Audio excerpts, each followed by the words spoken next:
Welcome to my next video build. This time I'm building Trumpeter's F9F-2 Panther in 1/48 scale. In this video I add some details to a nice cockpit, I paint a 1950s pilot figure, load it with bombs and rockets, have fun with blue and white, add some decals, do a bit of weathering and puzzle all the parts together. Let's jump right into the build. I'm going to use this marking option for the aircraft.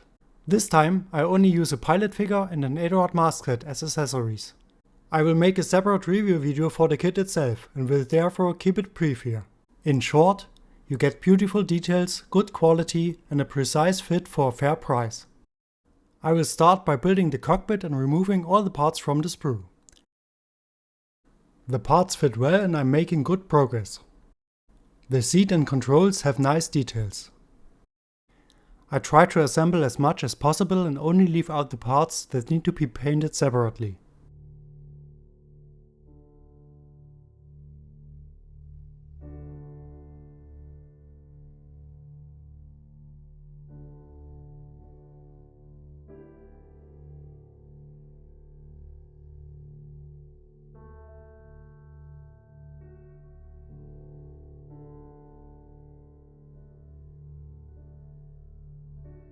Next, I will build the front landing gear bay. Since I like the details here too, I will build the plane in flight, but with the landing gear extended.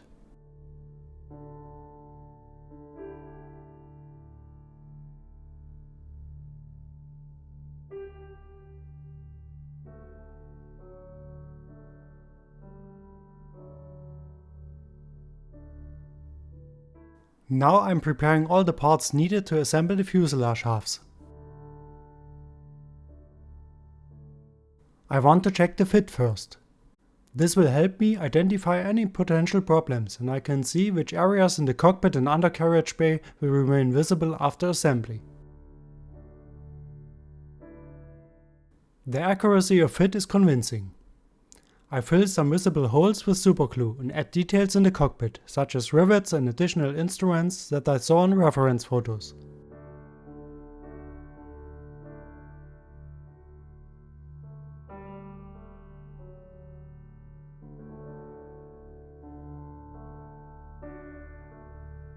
The painting of the first parts can begin. I start with white primer for all parts that will later be painted white or red.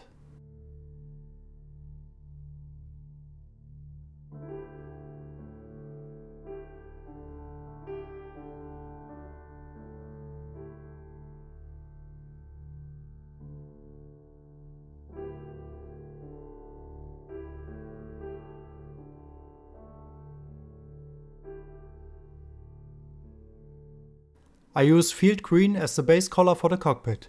The paint can be sprayed directly without primer.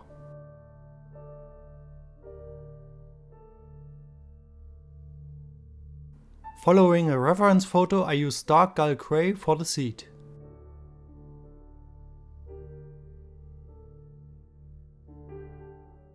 I prime the metal parts with black and paint everything in the pilot's view black as well.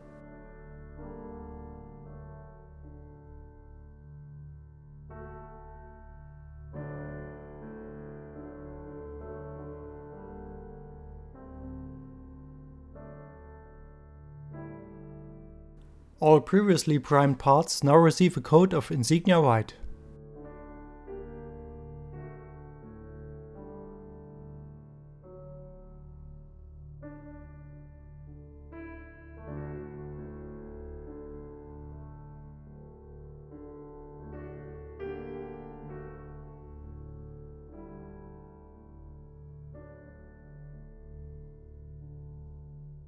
I sprayed the nozzle with burnt metal, but you won't see any of that later.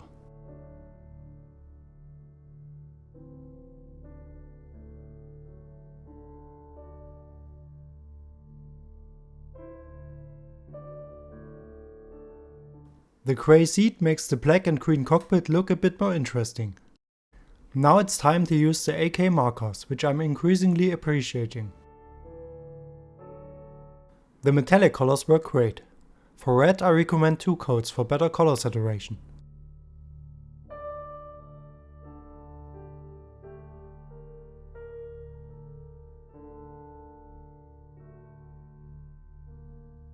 I paint the background of the instruments white. The foil and photo etch parts included in the kit work well and look better than the decal.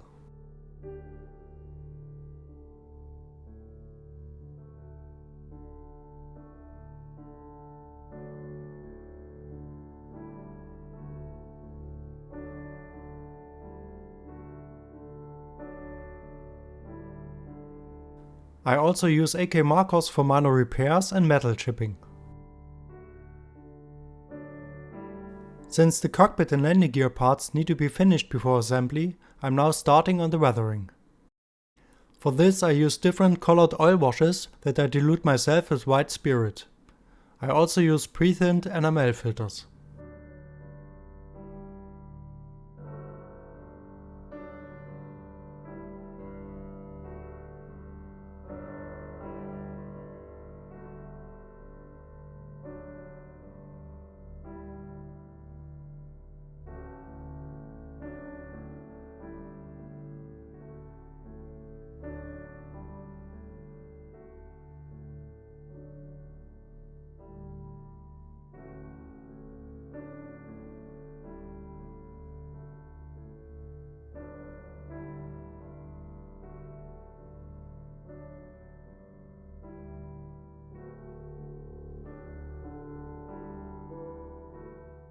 After a short drying time I clean everything with cotton swabs until the desired finish is achieved. Later some dry brushing will help to highlight more details.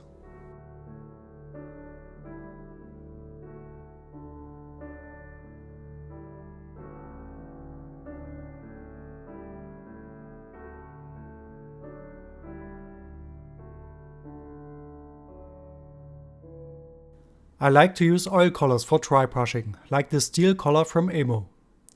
Edges and smaller details can be highlighted very well.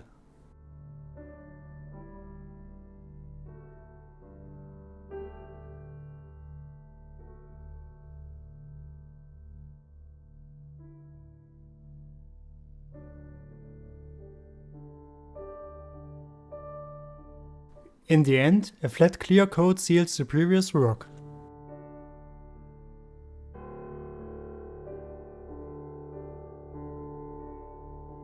For now we do a little break on the cockpit and landing gear and proceed with other parts. We continue with the construction of the wings, flaps, gun bay and armament. The parts are separated from the sprue and then cleaned up. Some openings need to be cut out and a few holes drilled on the underside of the wings.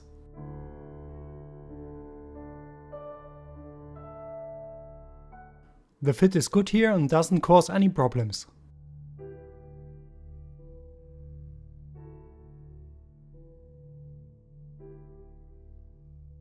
The planned armament consisting of bombs and rockets is also being prepared. Here's the later loadout with all attachments. It's good that Trumpeter also includes the cannons, even though you can't see them in the assembled state. But it makes sense to drill out the barrels, which is the only part you will see. You could open a panel and add a little scratch build to show the cannons, which would enhance the model. I'm showing the aircraft in flight, but I wanted to build and paint them to show you the details. Therefore, I choose a faster route here and did it without further detailing and weathering.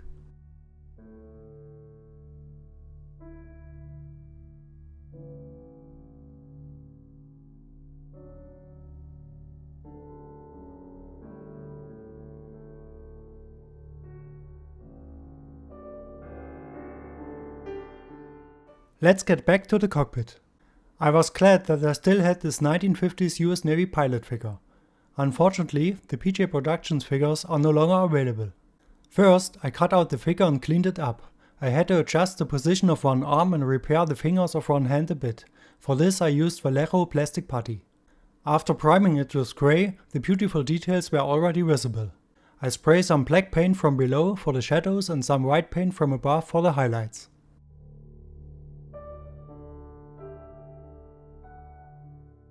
The figure itself is painted with acrylic paints and a brush. I apply thin layers of paint, building up the color saturation layer by layer. For each color I mix a lighter and darker shade to enhance the shadows and highlights. This time I even managed to get the pupils right and I'm happy with the result. If you like the content so far, feel free to subscribe or leave me a comment. Thank you very much for your support. Before we continue with the construction, I will show you the finished cockpit in detail.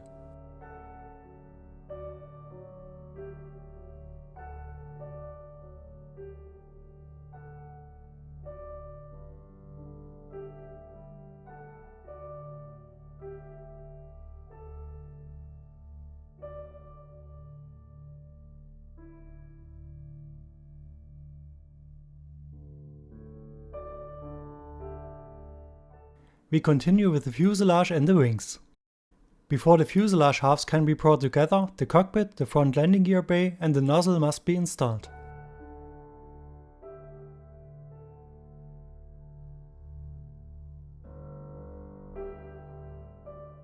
I install the hook later because I want to show it extended. The good fit makes it easy to connect the fuselage halves. I reinforced the fuselage center section with plastic cards and drilled a hole. This will hold an acrylic rod that will later connect the aircraft to the stand.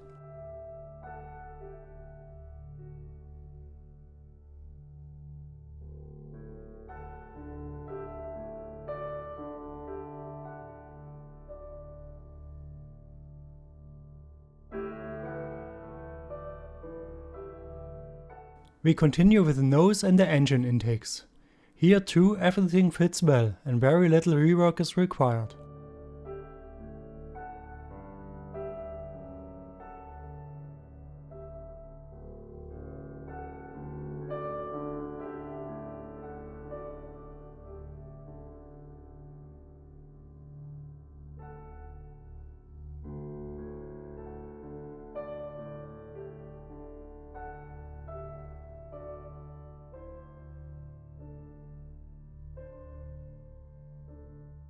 Only a small amount of filler is needed and the sanding work is limited.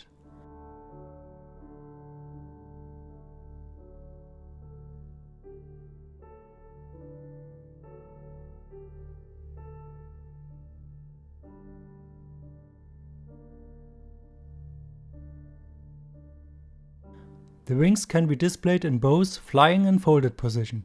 Sturdy connecting elements are included for both options. For displaying the wings in flight, the precise fit is very important.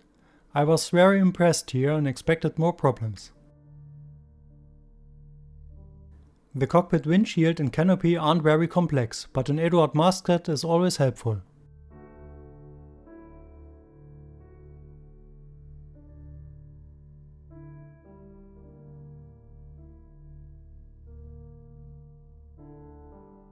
The fit of the windshield was a problem for me. I had to adjust it by eye and carefully fill some gaps. If you want to display the cockpit closed, you have to adjust a few things here and work carefully. I'm now preparing everything for further painting. The landing gear doors fit perfectly, so even a closed landing gear can be easily implemented.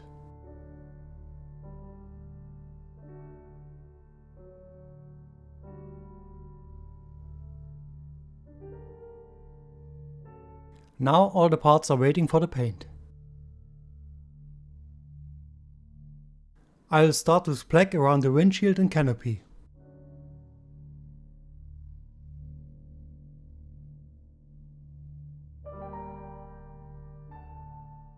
The color scheme will be blue and white. Therefore I prime the aircraft and small parts with white primer and microfiller from AK.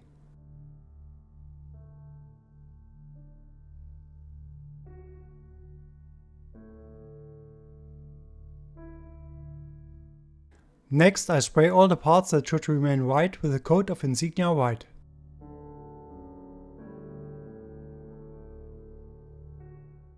After everything is dry, I mask all the white surfaces with masking tape.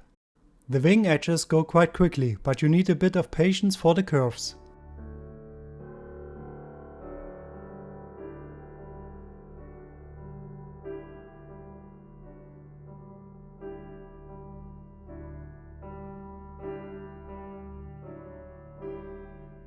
For the inner area of the flaps I use AK markers again.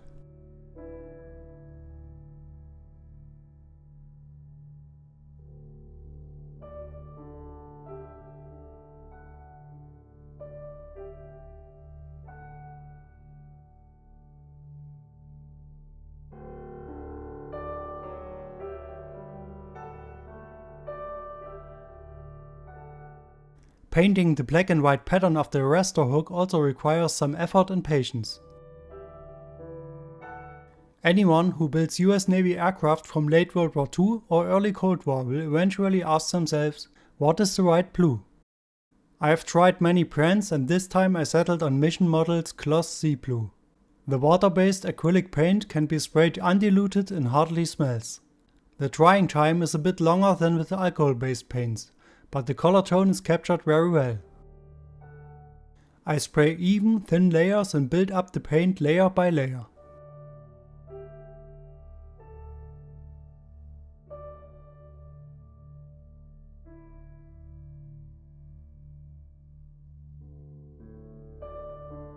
After drying, you get the semi-gloss finish.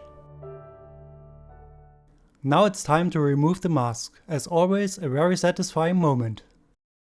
The contrast between white and blue works very well, and the red and metallic elements add a few highlights.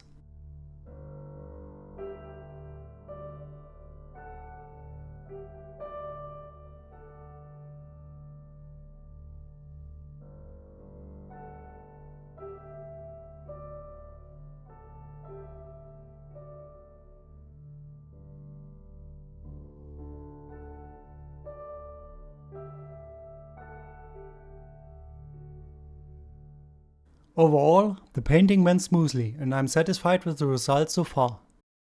Since I didn't know how durable the blue would be, I sealed the paintwork with a layer of clear varnish to get a base for the decals.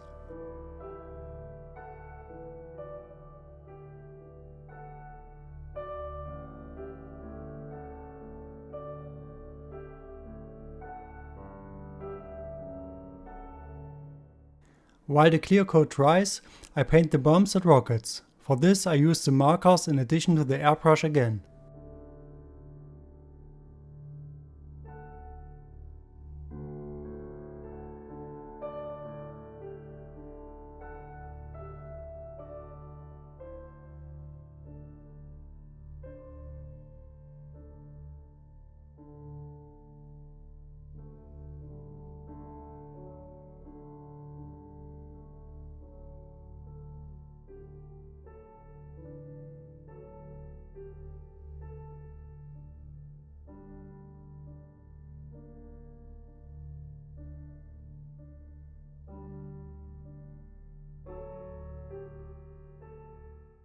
The armament is now finished and we continue with the wheels.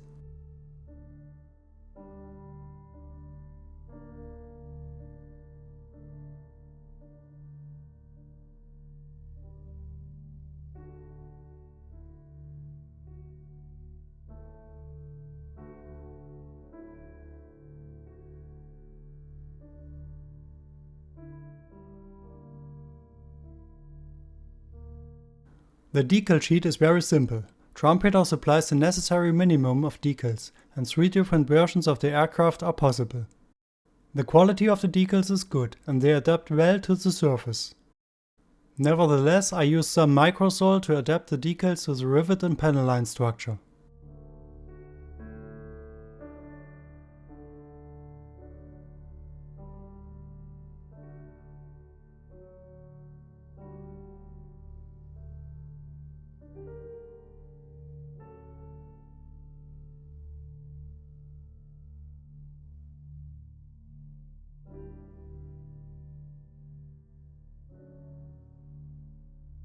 The 2-part decal on the nose was a bit tricky to apply. This definitely requires some softener and some touch-up paint.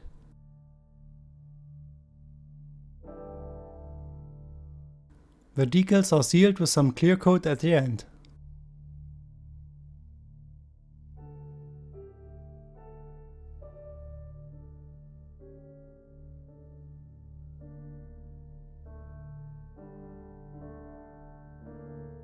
All parts are now painted, the decals are on and it's time for weathering.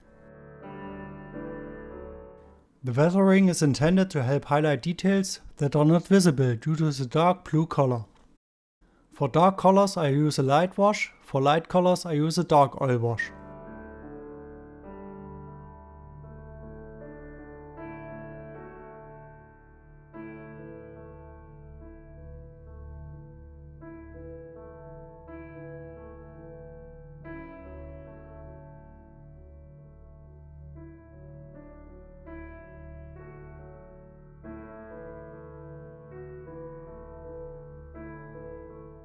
After half an hour of drying time, the excess oil paint is removed. You can clearly see how the color pigments have settled into the rivets and panel lines.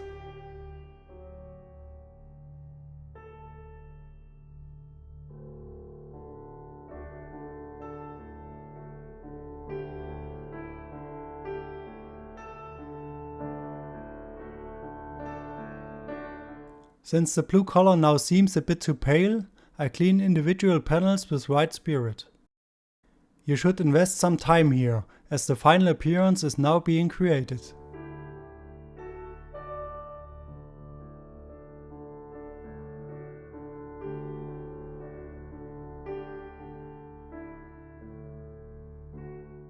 The small parts also receive discreet weathering. I mainly use filters for this.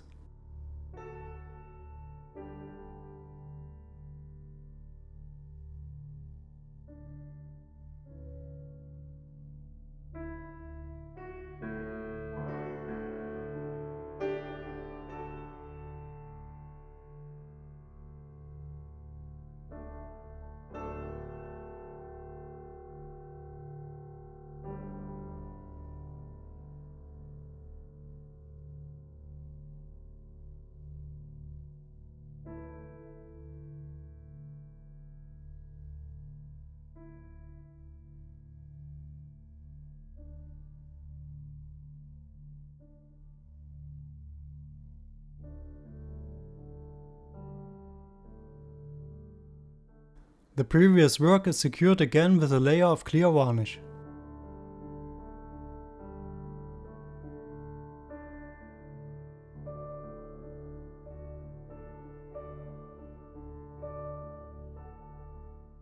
The model isn't finished yet and still looks a bit too shiny to me.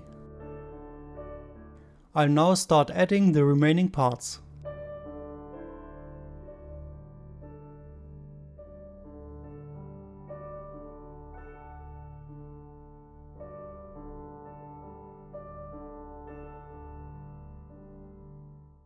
The landing gear has nice details and is easy to assemble with a steady hand.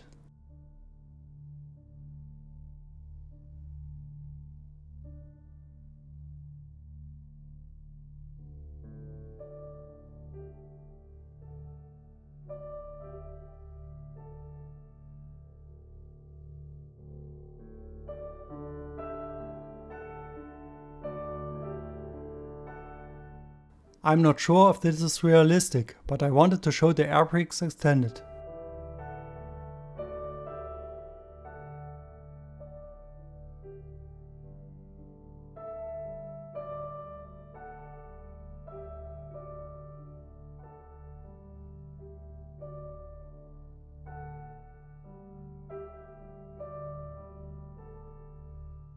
The cockpit survived the painting well.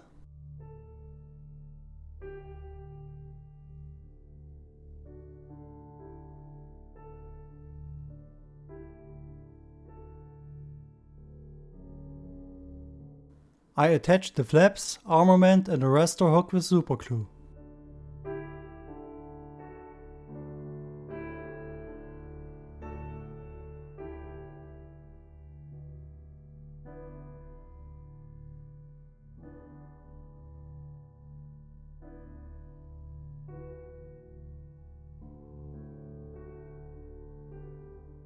Now that almost everything is in place, it's time for the finishing touches. A few brush strokes with the main color simulate dirt streaks.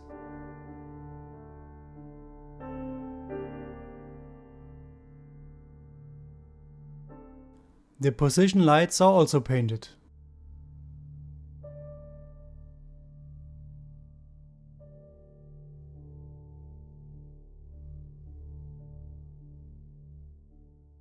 I paint the effect of chipped paint and translucent metal directly with a brush. Vallejo metal color is ideal for this.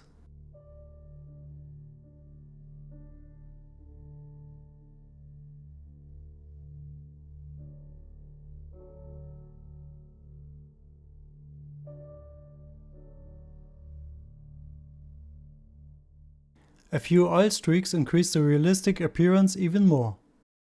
Here I didn't want to overdo it, but just break up the monotonous color areas a bit.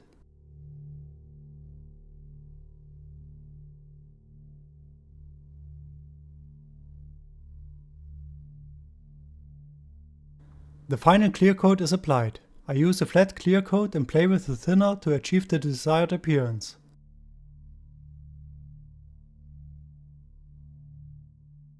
The build is now coming to an end. I have to say I had a great time building the kit, and there were no real problems at any point. Therefore I can recommend the kit to everyone, whether beginner or advanced. By the way, you can get the 3D printable stand via my profile at Decals. At this point I would like to thank you for your interest. If you enjoyed the video, please leave me a comment or support the channel however you like. Now have fun with the final presentation. Goodbye.